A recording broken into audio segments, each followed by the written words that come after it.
Bonjour à tous et bienvenue sur la chaîne.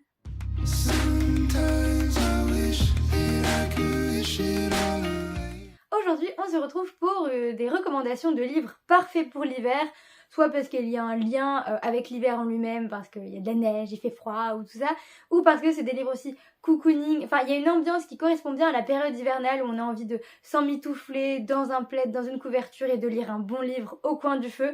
Donc j'ai pris un peu pas mal de livres différents qu'il y avait dans ma bibliothèque. Je me suis dit je vais vous en parler assez rapidement parce que comme on a beaucoup, je veux pas non plus que la vidéo dure 1 heure.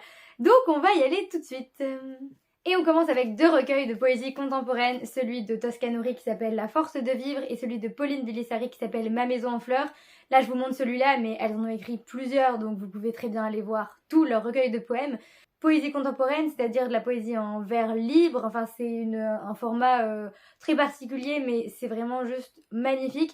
Il y a plein de sujets qui sont abordés, on peut tourner autour de la santé mentale aussi, tout ce que ces personnes ont pu vivre. Ça touche en plein cœur, c'est très beau, ça peut faire mal aussi, mais ce sont des recueils qui sont aussi écrits pour aider à guérir, pour aider à aller mieux, et je trouve que c'est beau et c'est tout doux à lire en hiver. Ça peut donner de l'espoir et de bonnes émotions, donc c'est pour ça que je pense que moi je vais découvrir l'autre recueil de Pauline Bilisari, Danser sous la pluie, que je n'ai pas encore lu, parce que je sais pas, je sens que c'est le moment parfait pour lire ce recueil. En plus, comme ce sont des recueils, et on n'est pas obligé de tout lire d'un coup, on peut feuilleter par-ci par-là, je trouve que c'est parfait pour la période. Ensuite, c'est évidemment Virginie Grimaldi dont j'ai envie de vous parler parce que son livre Il est grand temps de rallumer les étoiles, je l'ai lu aussi à une période hivernale, il y a pas mal de temps maintenant, et je sais pas, pour moi du coup il y a cette ambiance hivernale.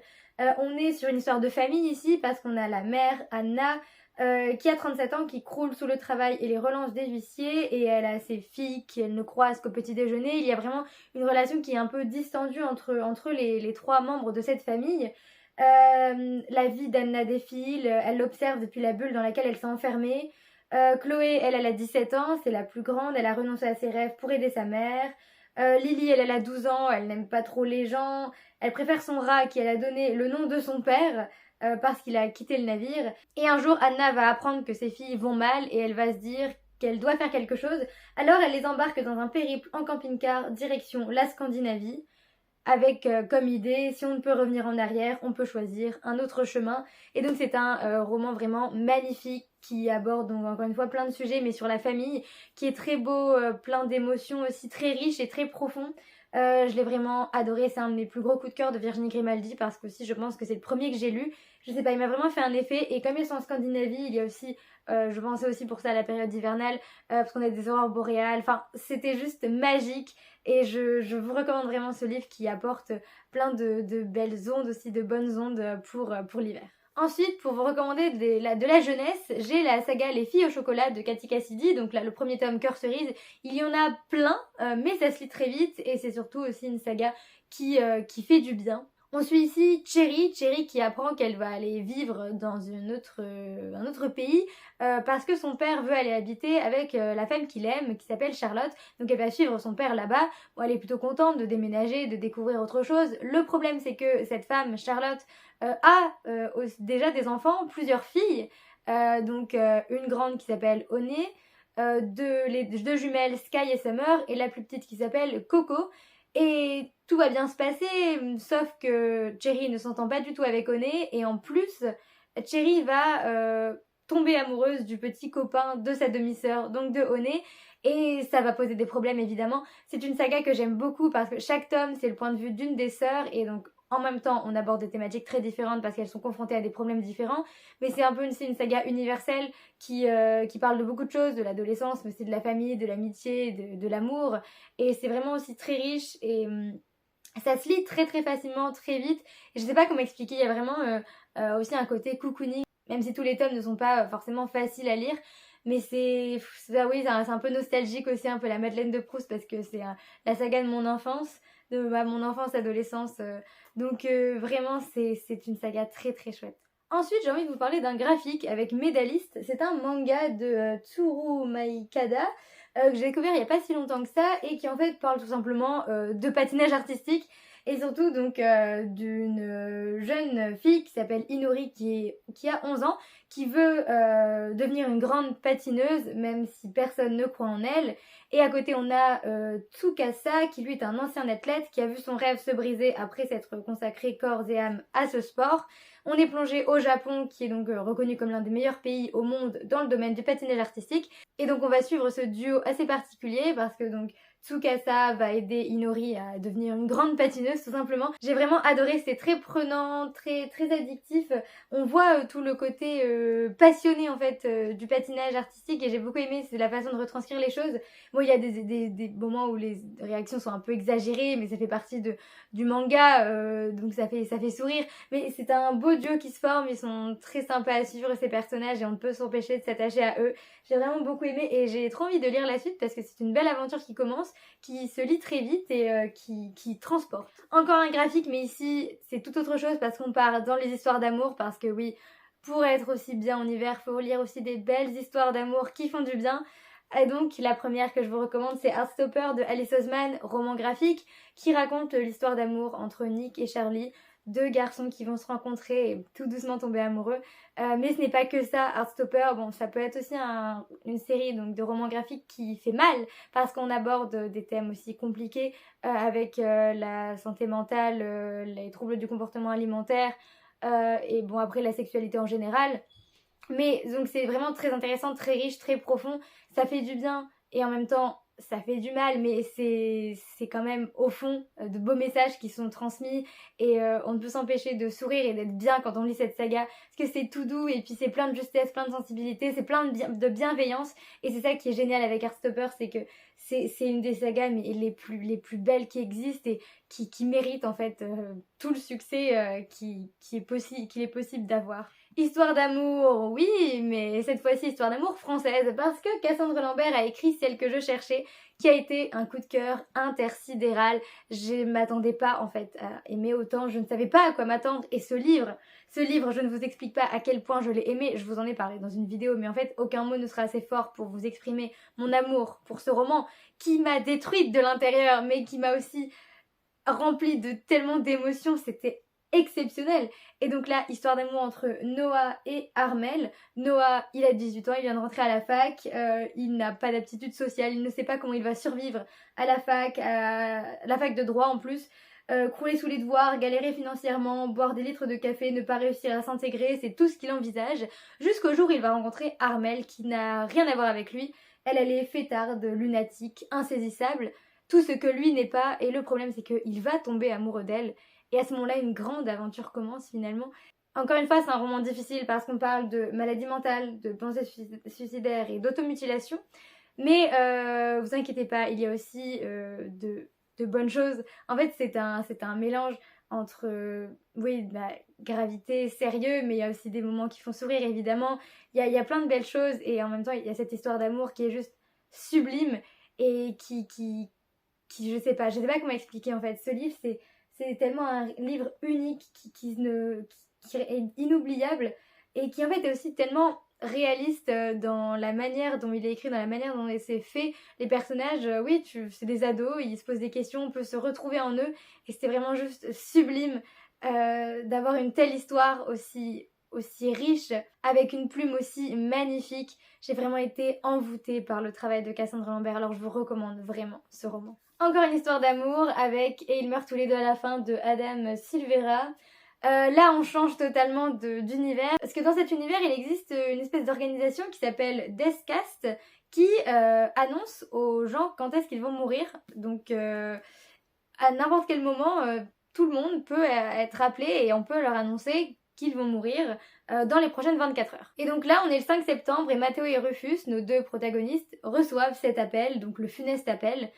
Ils ne se connaissent pas, mais ils vont tous les deux chercher à se faire un nouvel ami en ce jour final. Ils vont donc passer par une appli qui s'appelle Le Dernier Ami. Grâce à elle, Rufus et Mathéo vont se rencontrer pour une ultime grande aventure, vivre toute une vie en une journée. Ce livre était unique.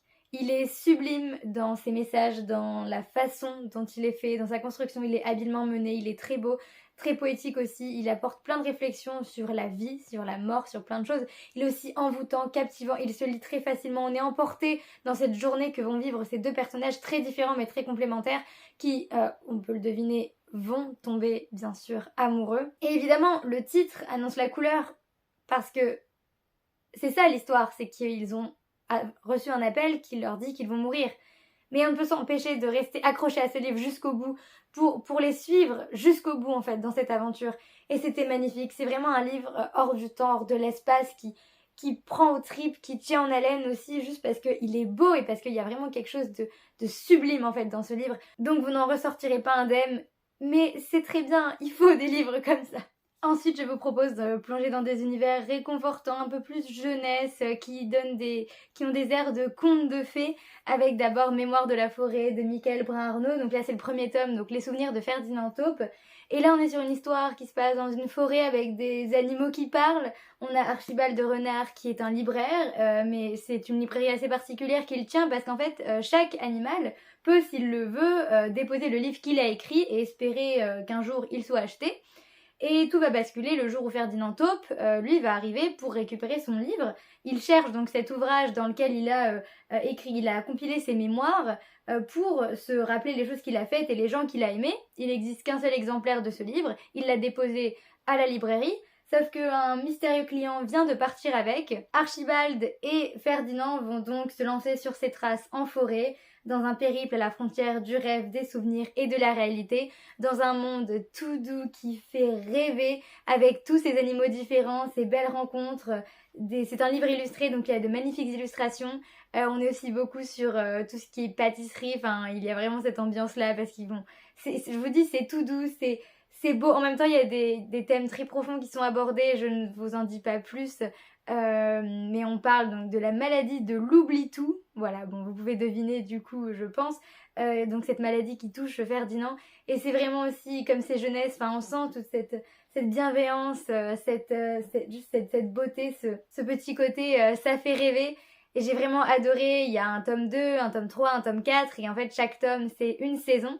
Donc le tome 3, lui par contre, se passe en hiver, mais bon, là je vous parle du premier parce que c'est le premier. Il faut que je continue cette saga, elle est juste merveilleuse. Et avec les univers magiques, on a aussi le monde de Narnia. Le monde de Narnia, donc là c'est le premier tome, Le Neveu et le Magicien. Ce n'est pas l'intégrale que j'ai, moi j'ai seulement les 2 premiers tomes et je ne les ai pas encore lus, mais il faut que je les lise. Mais celui-là n'est pas du tout compris dans les films en fait, si vous connaissez d'abord les films.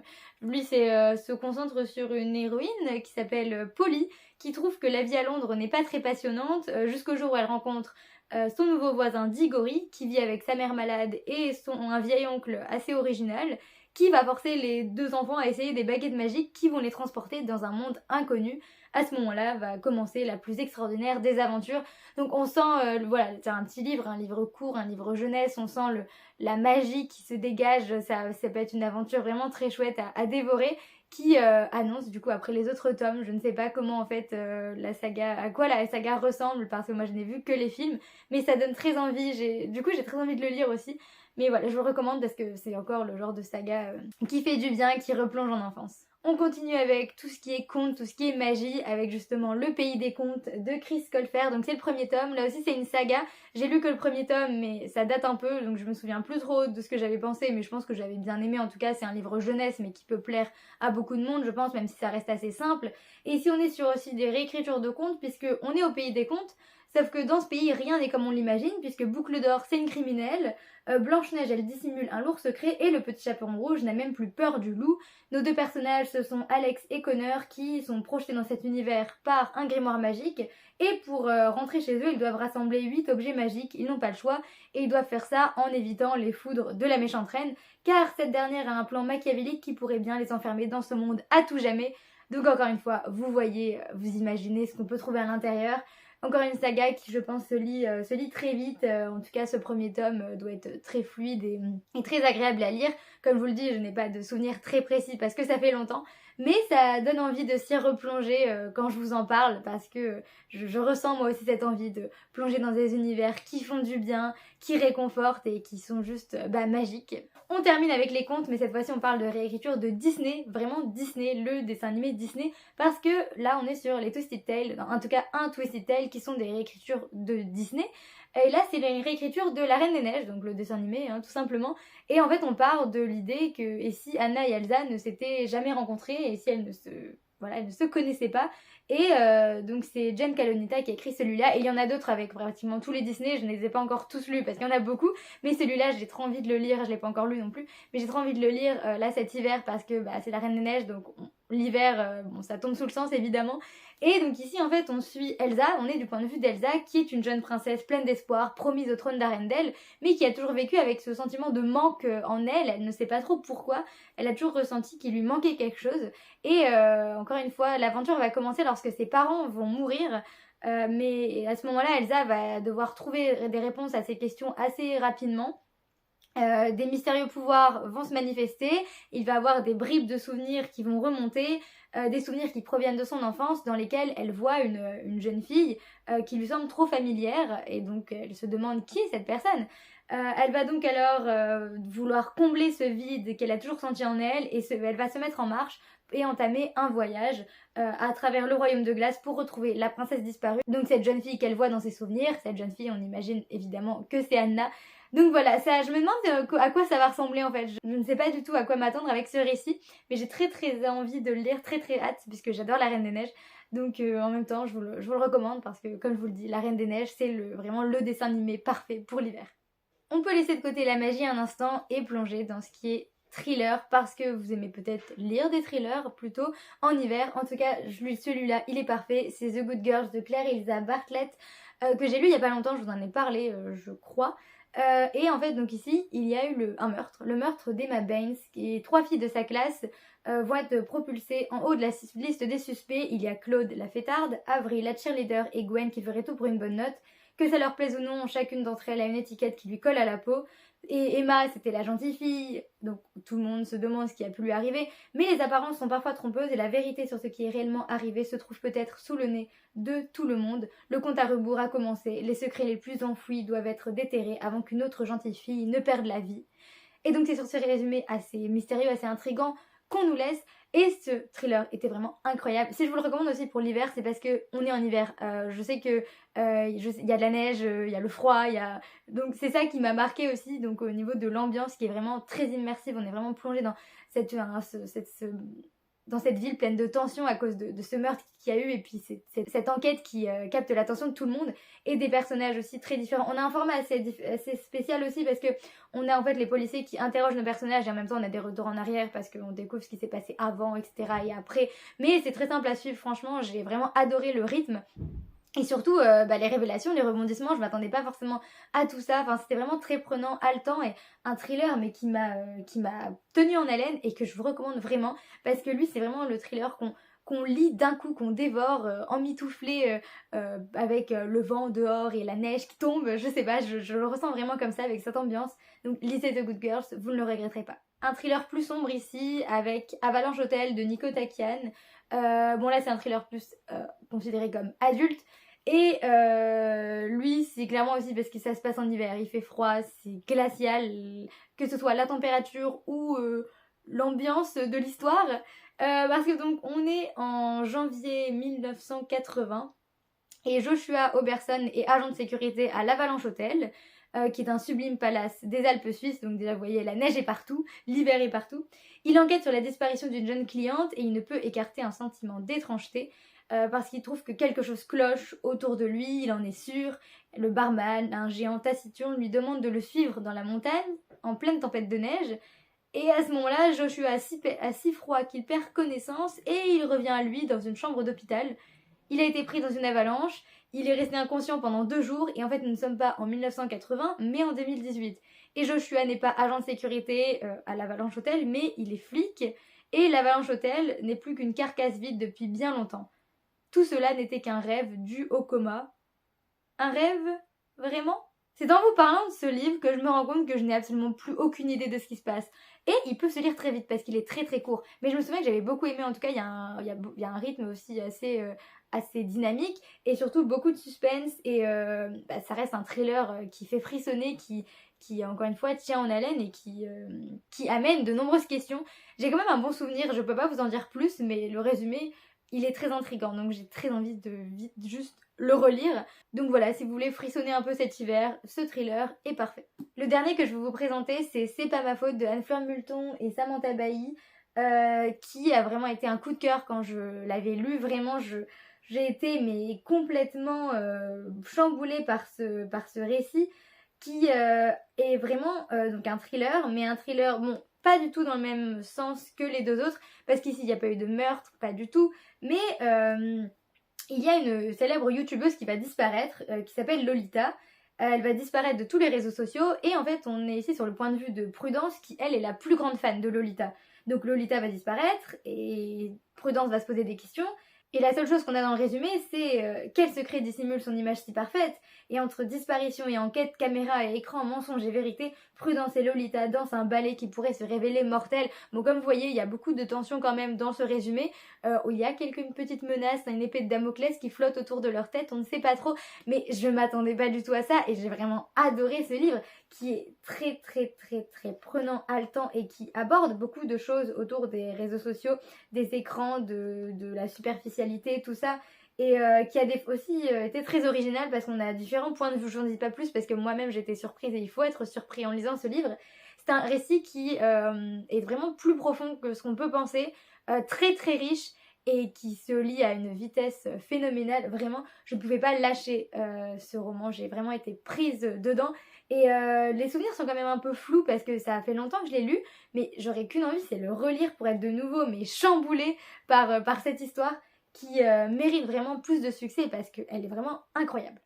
Et on retourne dans des univers magiques, mais pas que magiques, juste des univers qui font rêver, qui transportent loin, avec, pour commencer, le premier tome de La Croisée des Mondes, qui est donc Les Royaumes du Nord de Philippe Pullman, que je n'ai toujours pas lu, j'ai l'impression de vous en avoir déjà parlé, mais je l'ai toujours pas lu, mais clairement le titre juste les Royaumes du Nord, on sent l'hiver, on sent le froid, on voit un ours polaire et on voit de la neige. Donc clairement, c'est le livre à lire pour l'hiver. La saga a commencé, encore une saga qui fait partie des grands classiques de la fantasy et qui pour moi a ce côté nostalgie et magique que l'on veut retrouver avec l'hiver, ce côté réconfortant et retour en enfance. Et donc ici, on suit donc la jeune Lyra qui fait l'objet de beaucoup d'attention et qui apparemment elle est investie d'une mission assez particulière. Elle ne sait pas trop, elle se pose beaucoup de questions. Elle a été élevée dans l'atmosphère confinée du prestigieux Jordan College et voilà, elle ne sait pas trop pourquoi on s'intéresse beaucoup à elle. Mais son meilleur ami va disparaître, il va être victime d'un ravisseur d'enfants qui opère dans le pays. Elle va donc se lancer sur ses traces et s'embarquer dans un périlleux voyage vers le Grand Nord qui lui révélera ses extraordinaires pouvoirs et qui la conduira à la frontière d'un autre monde. Voilà, donc encore une fois, un récit assez intriguant, mais on sent la magie, on sent le côté je lis cette histoire et je me perds dans un univers et j'oublie absolument le monde qui m'entoure. Lui aussi me donne très très envie, j'ai besoin de le lire, je sais que je vais adorer parce que c'est tout ce que j'aime. C'est le début d'une belle saga, ça a l'air vraiment d'être envoûtant, captivant, fascinant, un enchantement tout simplement.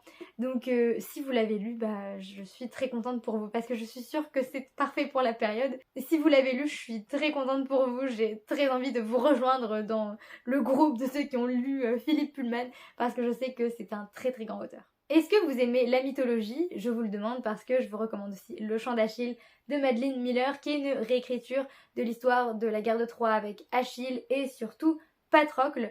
On s'intéresse à donc d'abord Achille qui est solaire, qui est puissant, qui est promis à la gloire des immortels et Patrocle lui c'est son ami mais il est plutôt chétif, maladroit.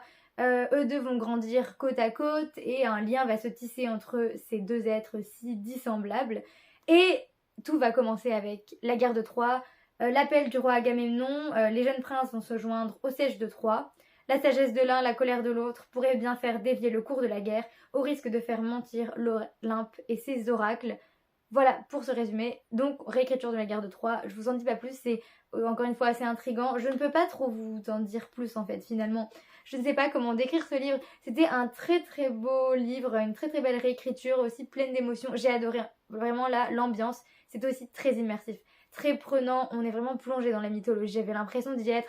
Et il y a quelque chose, un petit je sais pas quoi, qui fait que on est plongé dans cet autre univers et on ne peut pas se détacher de ce récit. On a envie de le lire jusqu'au bout, c'est épique et c'est beau. Et puis la relation entre Patrocle et Achille, c'est juste magnifique. Il y a des belles phrases aussi qui marquent. C'était vraiment un très très beau récit qui plonge hors du temps. Mais là je vous parle de magie, de fantasy, mais pourquoi pas un peu de science-fiction Parce que oui, c'est aussi le moment de se plonger dans des grandes sagas de science-fiction, pourquoi pas? Parce que c'est aussi le moment de se plonger dans des grandes sagas de science-fiction. Par exemple, Phobos de Victor Dixon, que j'ai adoré, qui est une saga en 4 tomes, plus un tome bonus qui s'appelle Phobos Origins.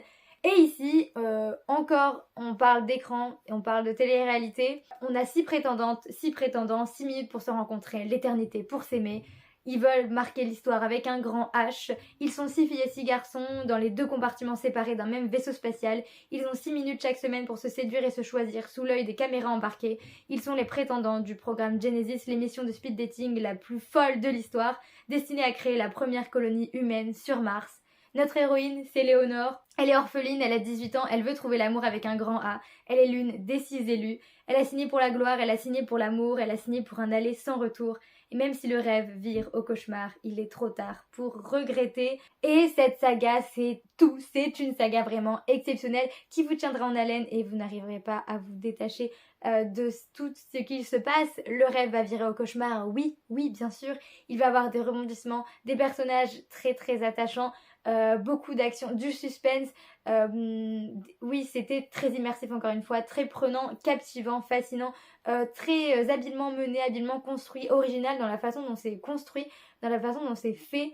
Parce qu'en fait on a différents parce que l'histoire est organisée au niveau des plans. On a le plan qui est donc en fait la caméra qui filme nos protagonistes, mais on a le hors-champ, donc c'est ce qui se passe derrière la télé, donc on a ce qui se passe derrière les caméras, donc les personnes qui s'occupent et qui gèrent en fait cette émission de speed dating. Bref, le résumé donne peut-être pas très envie, mais je vous assure que c'est tellement plus profond, plus riche que ça. Cette saga, elle est tellement immense, tellement riche, je ne peux que vous dire qu'il se passe énormément de choses, mais on ressort de là, mais totalement émerveillé, mais juste chamboulé par cette histoire. Je sais pas, je trouve que ça peut être parfait pour l'hiver parce que c'est voilà la saga que l'on dévore et qui transporte dans l'espace avec beaucoup de très très bonnes choses. Et puis la plume de Victor Dixon, toujours très sympathique à lire. Donc lisez Phobos. On a bientôt fini, vous inquiétez pas, on revient sur de la fantasy avec La Ville sans vent qui est une duologie et qui est là encore une fois correspond parfaitement à l'hiver parce que vous voyez la neige, il y a des montagnes avec de la neige autour de cette ville qui est en fait une ville qui est dans une bulle et cette ville c'est Hyperborée parce qu'on est plongé dans cet univers, dans ce monde, dans cette ville donc qui s'appelle Hyperborée. Dans cette ville on a 2 personnages, on a Lastianax qui a seulement 19 ans qui termine sa formation de mage, qui s'attend à devoir gravir un à un les échelons du pouvoir quand le mystérieux meurtre de son mentor le propulse au plus haut niveau d'Hyperborée. Son chemin semé d'embûches politiques va croiser celui d'Arca, qui n'a rien à voir avec lui. Elle, c'est une jeune guerrière qui vient d'arriver en ville, qui est dotée d'un certain talent pour se sortir de situations périlleuses. Et ça tombe bien parce qu'elle a tendance à les déclencher. Lui recherche l'assassin de son maître, elle recherche le père qu'elle n'a jamais connu. Lui a un avenir, elle a un passé. Et pour déjouer les complots qui menacent la ville sans vent, ils vont devoir s'apprivoiser et embarquer dans une aventure exceptionnelle qui était juste tellement incroyable. C'est une duologie vraiment mais surprenante, fascinante. La plume d'Éléonore de Villepoix, vous pouvez pas trouver une plume aussi magique en fait, c'est vraiment génial. J'ai adoré la manière dont elle a créé ce récit, les rebondissements. On ne peut pas imaginer tout ce qui se passe encore une fois et c'était juste, oui, magique, je me répète, mais vraiment une très très belle histoire pleine d'action avec beaucoup avec des personnages très attachants, un univers singulier, particulier, mais qui marque parce que elle a beaucoup d'imagination. Éléonore de Villepoix, on le sent, elle est vraiment très très douée, elle a beaucoup de talent, le talent. Il n'y a qu'un mot pour décrire Éléonore de Villepoix, c'est le talent. Donc lisez La Ville sans vent, je vous dis, vous allez vraiment passer un excellent moment et plonger dans cet univers qui capte l'attention et qui ne vous laissera pas indemne. Et on termine par un livre qui est juste exceptionnel lui aussi, c'est Steam Sailor. Alors ici c'est l'intégrale, c'est pour ça qu'il est immense, il y a les 3 tomes, plus un préquel, plus des petits bonus et il est magnifique. C'est une histoire de pirates, c'est une histoire de bateau qui vole dans le ciel, c'est Prudence qui va embarquer à bord de ce navire. C'est donc l'héliotrope, donc ce bateau qui embarque dans un voyage inoubliable, qui cherche la cité impossible des alchimistes. C'est une histoire mais exceptionnelle, une histoire extrêmement riche et prenante. Je n'ai lu que le premier tome, mais j'ai déjà été complètement émerveillée, chamboulée, bouleversée, fascinée par ce récit.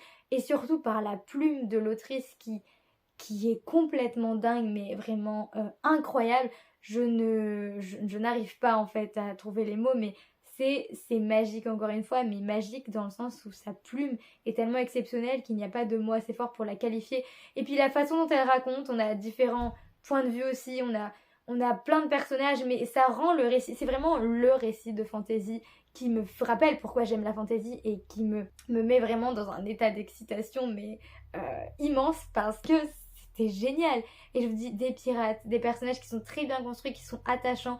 Tout est génial dans ce livre, donc lisez Sim Sailor, au moins le tome 1, pas la peine de lire les 3 tomes si la taille du truc vous fait peur, hein. Mais moi j'ai trop envie de lire la suite parce que c'est encore une fois le genre d'autrice qui a cette capacité de vous plonger dans un autre monde et de vous faire tout oublier, mais c'est tellement fort en fait, elle a énormément de talent.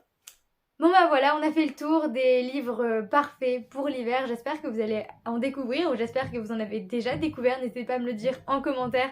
Moi ça me ferait très plaisir de discuter de tout ça avec vous évidemment. Si vous avez des livres à me recommander qui sont parfaits pour l'hiver, eh bien donnez-les moi. Moi je veux savoir, je prends tout en note. Et il n'y a jamais assez de livres dans ma bibliothèque, évidemment. Non, je rigole, mais j'ai très hâte de lire en fait ceux que je n'ai pas encore lus. J'ai voulu les mettre quand même parce que c'était des livres qui rentraient parfaitement dans la thématique. Donc voilà, je me suis dit je vais quand même en parler même si je ne les ai pas lus. Mais j'ai aussi préparé ma petite pile à lire de l'hiver dont je vous parlerai bientôt. Donc voilà, je suis très contente d'avoir fait cette vidéo, j'avais très envie de vous parler de tous ces livres. Et donc sur ce, je vous dis à la prochaine dans une prochaine vidéo. Salut!